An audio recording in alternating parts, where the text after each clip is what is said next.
পুজোর গান ছাড়া দুর্গাপুজো একেবারেই অসম্পূর্ণ।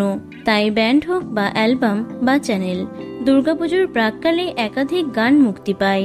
এবছরও এমনই একটি গান রিলিজ করেছে জি বাংলা, যা মুক্তি পাওয়ার পর থেকেই বিতর্কের সৃষ্টি হয়েছে। জি বাংলার নতুন পুজোর গানে দেখা গেছে নতুন জুটি তানিষ্কা সপ্তর্ষিকে, ছিলেন জগদ্ধাত্রীর অঙ্কিতা সৌম্যদীপ। কোণে দেখা আলোর দুই জুটি সাইনা সোমরাজ এবং মৈনাক নন্দিনীও ছিলেন। অন্যদিকে সদ্য শুরু হওয়া জোয়ার ভাটার আরাত্রিকা শ্রুতিকেও দেখা গেছে এই গানে। মোটামুটি সব ধারাবাহিকের নায়ক নায়িকারা উপস্থিত থাকলেও চিরদিনই তুমি যে আমার ধারাবাহিক থেকে শুধুমাত্র দিতিপ্রিয়াকেই দেখা যায়, যা দেখে অসন্তুষ্ট হন দর্শকরা।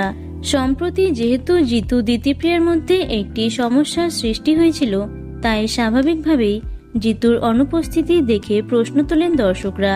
তাদের মধ্যে সমস্যা যদি সব মিটে গিয়েই থাকে, তাহলে কেন একসঙ্গে দেখা গেল না তাদের প্রিয় আর্য অপর্ণা জুটিকে? দর্শকদের এই প্রশ্নের উত্তর দিলেন স্বয়ং অভিনেতা নিজেই। সমাজ মাধ্যমে একটি পোস্ট করে জিতু লেখেন, জি বাংলার সঙ্গে আমি বহুদিন ধরে আন্তরিকভাবে জড়িত। আমার কেরিয়ারের উত্থানের জন্য জি বাংলার অবদান অনেকটাই। আপনারা আপনাদের সাদা চোখে যেটা দেখছেন সেটার জন্য জি টিভিকে দোষারোপ করবেন না। গভীর অনেক কারণ রয়েছে, সেগুলো আমি হয়তো বলতে চাইব না, কারণ আমি খুব বেশি কমপ্লেনিং নই। কাজ যাই আমার কাছে হিরো, বাকি সব হিরো। জিতুর এই পোস্টের মাধ্যমে আবারও স্পষ্ট হয়ে গেল জি বাংলার নতুন পুজোর গানে তার অনুপস্থিতির পেছনে রয়েছে বড় কারণ। তবে কি দিতিপ্রিয়ার সঙ্গে তার মতবিরোধ এখনো মেটেনি? সমাজ মাধ্যমে মাঝে মাঝে জিতুর করা পোস্টে তেমনই ইঙ্গিত পাওয়া যায়।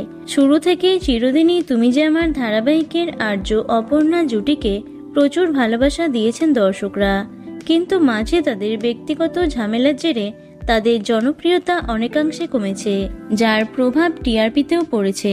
এবার গানের অনুষ্ঠানেও জিতুর অনুপস্থিতি দেখে ক্ষোভ প্রকাশ করেছেন দর্শকরা। তো বন্ধুরা, এ বিষয়ে তোমাদের কি মতামত অবশ্যই কমেন্টে জানিও।